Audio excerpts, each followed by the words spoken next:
Welcome back to Houses and Spouses. Today we're going to be interviewing Callie and Sean. They took a 900 square foot home in South Austin and did a bunch of renovations and doubled the square footage. Meanwhile, COVID was raging and Callie was pregnant. I can't wait to hear from these guys. Let's dig in. Hi, I'm Dan. And I'm Anya. Together, we bought a house in Austin, Texas. And it's changed our lives. I discovered a passion for real estate and embarked on a new career as a realtor. And I fell in love with interior design and home improvement projects.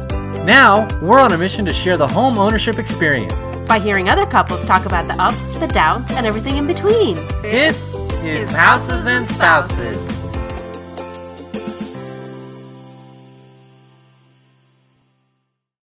So thanks for agreeing to do this. We'll just jump straight in. Callie and I talked a little bit about how you guys you had purchased a home a number of years ago in South Austin, and then you guys decided to build on that home and make it a little bit bigger. Is that right? Oh, we did. Yeah.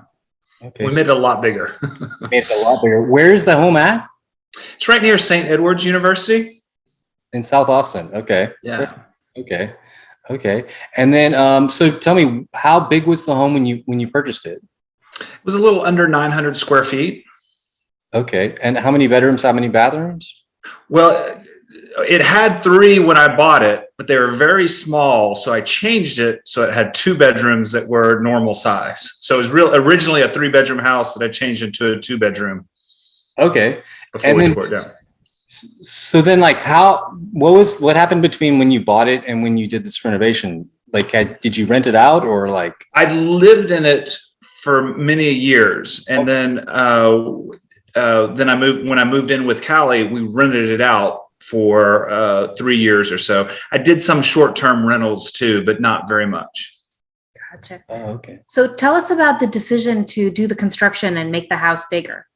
It was really because our family was growing. So we had a kid, another one on the way. And, we were living in Callie's house that was 3 bedrooms. And it was about to be not enough to have the family, from out of state visit and that sort of thing. So we needed a bigger home. And it's a condo. So you're attached to a garage wall. And the floor plan, it was like 1,400 square feet. So yes, much bigger than, a lot of people have. But the bedroom that was like ample size with a closet, which was the kids' room, was right off the kitchen. Like the refrigerator lined the same wall. So anytime you open the fridge and anytime someone walked in the front door, which was right there, it was and concrete.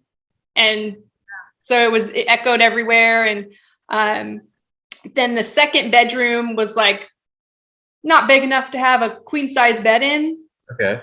With a dresser. So you could have like one or the other, or it could be an office.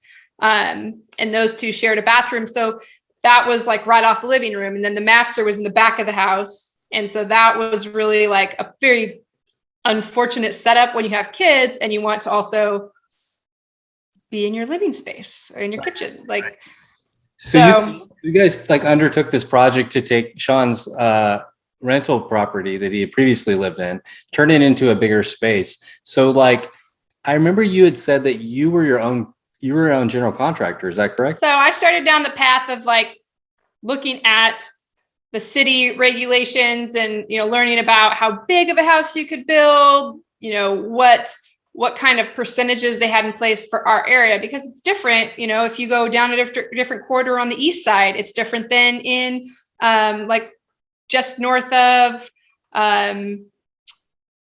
like 25th Street or something like that. There's different rules on what you can build, height, how much of your property you can max out. They've got this McMansion rule down here. So like the tent of the building can't be, higher than a certain level because of visibility to the downtown area or something like that. So, on the east side, they've got these amnesty laws where you can actually build out to the property line, whereas where we're at, you have to give a 5-foot buffer. Oh. And then, the back set area has to be, I think, at least 10 from the property line. And then the front is 25 feet. So there's really different regulations in place depending upon where you are. So I started down that path of like, okay, well, what do we have to work with?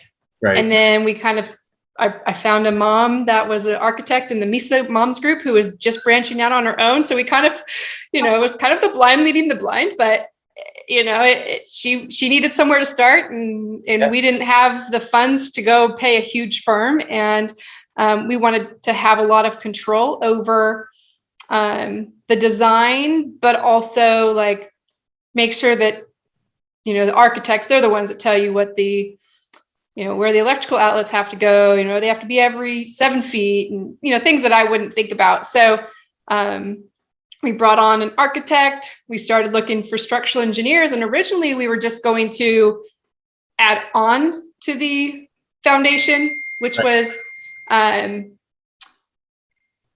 600 or 800 square feet, something like that, 900 square feet. And we were just going to add on to the back and then take out the carport and add on there. But then these structural engineers, each one would just say, nope, not gonna help you with adding on. He's like, you better just tear it out and start fresh. So, looking at the city's rules with a full new build, full demo, brand new build versus, they call these remodels where you save one wall. Right. We just kept hearing like, oh, it's not that big of a difference, not that big of a difference. So we just decided to pull the plug, even though our design still was kind of based around how we had the original foundation. Okay. So what's the setup of the house like now? Describe your house to us. So you walk in the front door. I mean, do you guys want a tour? We can do that. Sure. Maybe not. So Maybe not. He's like, I'll go here. So you walk in, front door. It's single story. Then you go up the stairs to a double, to the second floor. Just living space. And then master bedroom in the back of the house on the main floor. And our kids are sleeping, so we won't go upstairs. But then we have 3 bedrooms upstairs. And our garage is the full length of the house, of the main floor, or a portion of it, I guess. It looks great. Definitely bigger than the 900 square feet you started out with. Yeah. So some of our other thought processes, if I was to describe the house, is the living area is very central, very open, but yet the bedrooms are kind of off on their own, so that if the kids are asleep, we're not going to wake them up doing something, or if they're So anyway. And Callie, the whole time you were doing this, you were pregnant. Yes. Pregnant when we actually demoed the house ourselves too. We only brought in a big excavator at the very end to pull out the foundation. She was pregnant for the demolition, and then had one kid in each hand while doing the build. That's incredible. You're superwoman. When I was pregnant, I remember I just laid on the couch the whole time. More or less. That's not my style at all. That's amazing. So how did you ensure you had the right crew? You started pulling, from online Facebook mom groups, we heard some of our other couples say they had issues with their contractors and other things like that. How did you make sure you had a good crew? There was lots of trial and error. Not all the crews were good. So okay. I had a lot of luck with this contractor underground group. I kind of had been just watching over their pages for a couple of months, and then really nervous because there's a lot of negativity that comes across on there too. Like people don't show up, or, they take off with your money. And so, kind of being in control of who we used, I started kind of piecing things together. I'd get quotes from people and not necessarily end up using them. But just kind of learning, okay, around what range should this cost me? And then getting feedback from different, either friends or other contacts that would pass along their trades. Originally, the electrician that I got came from a family friend who they had a much better experience with this person than I ended up having with him. Maybe it was COVID, maybe, I don't know, but issues there. He ran off with some money that he shouldn't have gotten. Was there anything else that you would advise people that are going through a build like this when they're dealing with subcontractors? Well, one of Callie's strategies was to pay for the material ourselves. The contractors love, to put it on their credit card and that sort of thing, except for if you just hand them a check, they can cut and run. And, honestly, if they've come and they take, any amount of money and they come and they hammer one nail in, it's very hard to sue them because they've started the work. So now it's kind of this gray area. So I've just had lots of horror stories of that kind of stuff going on. Yeah. So what we would do is, like, for the lumber, I would call and place the order for the lumber or the rebar and give them my credit card, because my insurance during the building process was able to cover us if materials got stolen from our work site, or they got stolen on the way. A truck gets picked off, or they didn't deliver it. Then we have a leg to stand on. But if someone else has paid for it, there's no guarantee. Or if they say they're going to pay for it and they don't show up, now we're out the material money as well. So paying for the materials not only got us a lot of points on our credit cards, but also ensured that we owned our materials. Right. And maybe not like putting down any sort of deposit at the beginning or to pay up front. Is that something? Correct. So we would allow the contractors, they would give us a bid. Great. And the bid numbers wouldn't change. So we'd agree on that number, but I would go pay for the materials. And, let's say the materials only cost $7,000, and, he factored in $3,000 for his labor, but,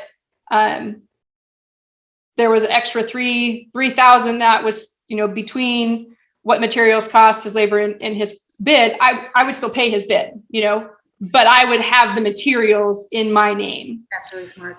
And it's interesting to watch some of the different contracting subs. The ones that are really good don't even ask for that 50%. They believe in their work so much that they won't do that. That doesn't mean sometimes it's hard to find somebody that just is like, no, I won't do that. But the ones that are really good, they're going to come out, they're going to buy everything and not ask for something up front. So anyway. Yeah. So like my tile guy, I paid for all the tile. I had it delivered here. And after he would, finish a bathroom or the main floor, and, he's planning on coming back the next week, I'd be like, hey, do you need money? And he's like, oh, no. I'm like, but that's like $5,000. Do you want that? No, next time. Okay. I'm like, take your money. That's a good sign. Yeah. Yeah, That's an honest person. totally. And did great work. So did you have any issue, like, because you were doing this during COVID, right? yeah. So that's the other thing, is we ended up, I'd get quotes to kind of get an idea of, could we do this financially? So I got all my ducks in a row, but then COVID hit, and it's like, okay, well, getting communications with the city, which I needed a lot of, because I want to know exactly, what the next play is and what we need in order to be successful with, passing the permit and whatnot. So that was a struggle, because communication, everybody started working from home, and that was definitely a roadblock, but one that we definitely could get over. But then in the demand on materials and the cost on materials started to creep in. And so like lumber prices went up. So my original quote for lumber was $18,000 less than what we ended up having to pay. And so that was hard, but at least at that point we were still able to get the lumber. Whereas later in COVID, like a couple months ago, even, getting lumber delivered was taking months and months and months longer than they had anticipated. So we luckily didn't run into that. And now it's the paint issue. So we didn't have those. We just had the increase in price. Right. And then of course, like those guys that were showing up on the job, are they bringing COVID with them? If they're, those are other concerns that we had, but until we had, walls and an enclosed space, it really didn't matter because you were out in the open air. And did you guys so you mentioned briefly, you guys had to do all your own permitting, correct? Because you didn't have a general contractor to take care of the permitting through the city. You had mentioned there had been you had to also you had mentioned on the phone with me a sidewalk. You had to create a sidewalk. They require you to either build a sidewalk or pay a fee in lieu of that goes into a pot. And then I guess if the city doesn't end up using it, or the neighborhood doesn't call out to use it, then you get it back in 10 years or something like that. But where we're at, There is no sidewalk on our side of the street. The main for the gas runs right under there. So that would have been, if it even could have happened, it would have been a nightmare, because you have to have specific people that are licensed with the city to do that kind of work. License for right-of-way work. Right away. Right. Okay. So we did get kind of slapped with the new water main or water tap from the main, because when they built this neighborhood back in the 60s, two houses shared one main or one line coming off the main, and then they split into your own meter. Right. But now the city wanted all new construction to have all new water taps. So we had to pay a civil engineer, and then they have to, provide drawings and paperwork to the city, and that has to get approved. And then you have to get a right-of-way crew, and that they charge anywhere between 15 and 20,000, and then the engineers 3,000. So that was something we didn't expect or know of when we started doing our, finances in our budget. Right. And it seems kind of silly that we're responsible for providing water to our house. Right. I could see, from the meter in, we're responsible, but now they just created this, new rule. So, sometimes there's issues with the size not being correct, and they want the right size. Our size was not that much different. I think it may even be the same as what was before. It was just that because it wide off, they wanted a dedicated line to the house. So that was kind of frustrations, but I guess things like that just pop up. Yeah, exactly. So I'm curious too, Sean, you bought this is an older home that you guys remodeled, you made bigger. It must have changed the appraisal value of the home. Did it not? By a lot. By a lot. Right? That's a really popular area, right? Like your particular area, and the appraisals have been going up. And absolutely. So we've successfully fought, but they more than tripled the value of the structure that was on there, and really they took a lot of wild guesses, and when we went in to fight it, it turns out that we were able to to get like a significant percentage of it back. So somebody just drives by, they look at the house, and the house looked really nice at the time. So they're like, oh, it's this. And anyway, but it's, I don't know, definitely frustrating dealing with that process, because maybe they run a drone over your house, they look at the outside, and that's kind of it. And then they base it on like comparables that are maybe down the street that are the same square footage. I wish it was just down the street. It's a much broader area. And, they take like 20 houses that are new and sold in the previous year, because that's where they get the best data from. And, in our case, at least, we were compared to some very high end homes, and really, yes, our home looks nice, but we did it as cheaply as we could. I see. Okay. Sounds like a lot of ups and downs. If you guys were to do it all over again, what would you have done differently? I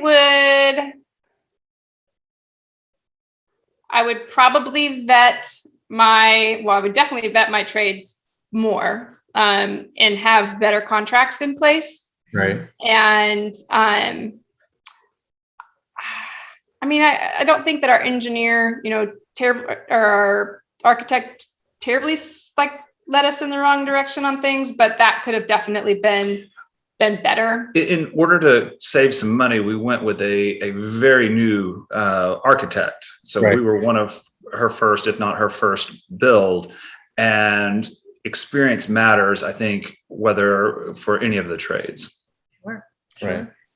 But now, I have a better idea of, what each line on an engineer's report means, if it's dashed versus, so now I understand those things better. And, like our engineer gave us a way over engineered foundation, but that's okay. It cost us more, but then our way over engineered foundation was then dug out by somebody who way over dug the way over engineered foundation. So we have extra rebar, extra concrete, things that great, they make our house more stable and it costs me a little bit more. Yeah. But those are things that if I was a seasoned builder, I would know like, okay, this amount, you've got to, each of these lines need to match up, no extra, no less.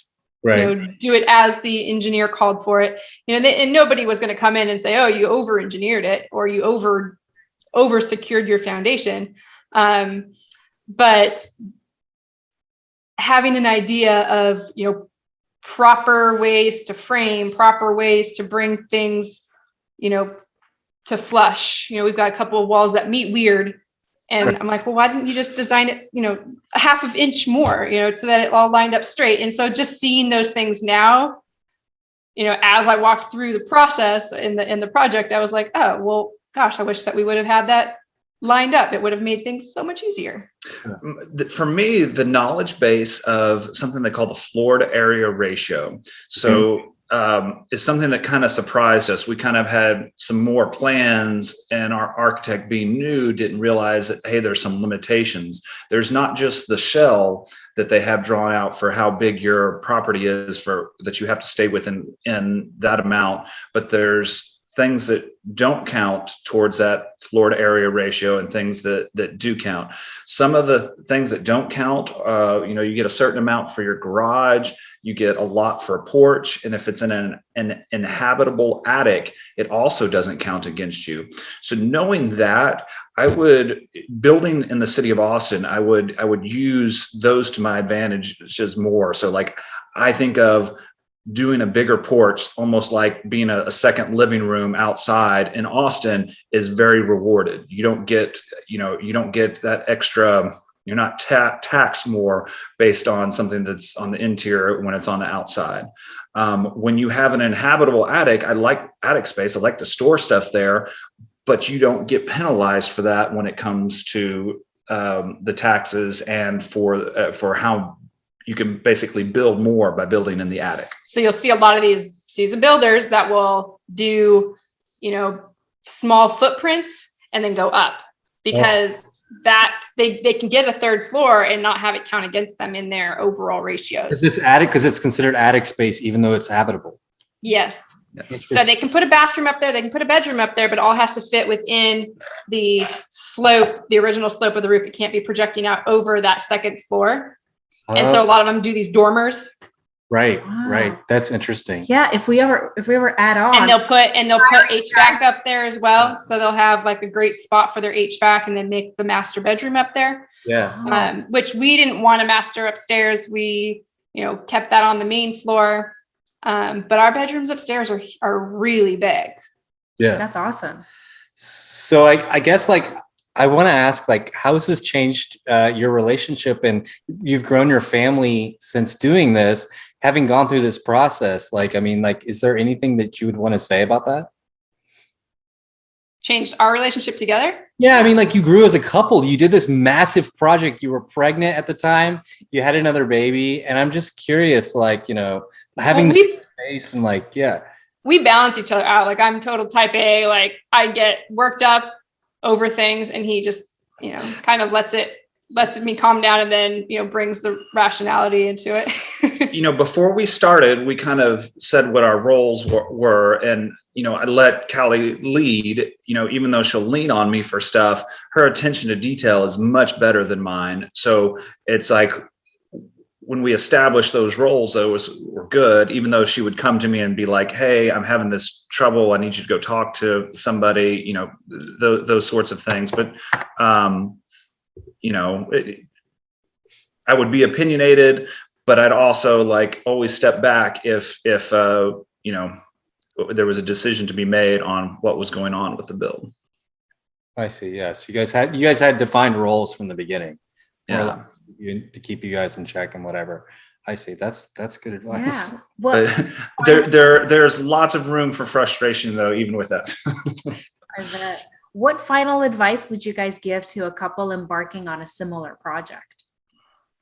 Have grace with yourself, kind of, give yourself a $20,000-$30,000 buffer and know that you'll make mistakes. And I think it was a great project that seems so crazy and unattainable here, but when you just kind of walk down that path, like get a good plan, but then don't be married to that, because it will change, and and be available to, mentally, emotionally, physically make that change and be happy with it. Yeah, that you'll have bumps that'll come up, surprises that will happen that you didn't foresee. Yeah. Well, thank you so much for agreeing to really do this. This was really, really illuminating. And I can't imagine doing it when you were pregnant and during COVID. I mean, that was so hard. I did end up hiring somebody that was kind of like a mentor, and he has a build company, but I needed someone to tell me like if my contractors were doing it right, because with the framing, the city doesn't really look at that. You have to hire a third party to come in and do the framing. And originally my framers were messing up even the most basic things. And I'm like, it can't be this hard. Like, line up the house on this. And so to really like get my mindset right and feel comfortable and confident, I hired in somebody. It cost me a little bit more, but he was great. So having a mentor on the side too, is definitely, if you don't go hire a full on GC, having somebody that is knowledgeable with each step, and then like having them kind of do a third party evaluation. But there was lots of communication, not just her third party inspector that would come in, but if there was an issue, she could post it in her social group, and people would comment and go, hey, that's good, or hey, they don't know what they're doing, and here's what it should be. Whether it was a framing issue or a plumbing issue or electrical, it was always nice to have somebody or many people to go back and ask, hey, what do you guys think about this? Okay. That's really smart. We're learning so much from you guys. Yeah. Thank you so much for being on the show. Wow, so much great advice and so many unforeseen circumstances I wouldn't have considered for such a project. If we ever expand our house, I'm definitely reaching back out to Callie and Sean. I agree. I think it was tremendous that they were able to accomplish what they did. I think what the takeaway for me is that if you're going to be your own general contractor, you ought not to pay your subcontractors upfront deposits. And for materials, put it on your own credit card, because that way they can't run away with the money once they start the job. Exactly. And my favorite advice was to have extra patience and extra budget for when things inevitably go wrong. Thank you for joining us today, and thank you, Callie and Sean. If you'd like to be on our show, please reach out to us at houses.spouses@gmail.com. And be sure to like and subscribe for future episodes. See you next time.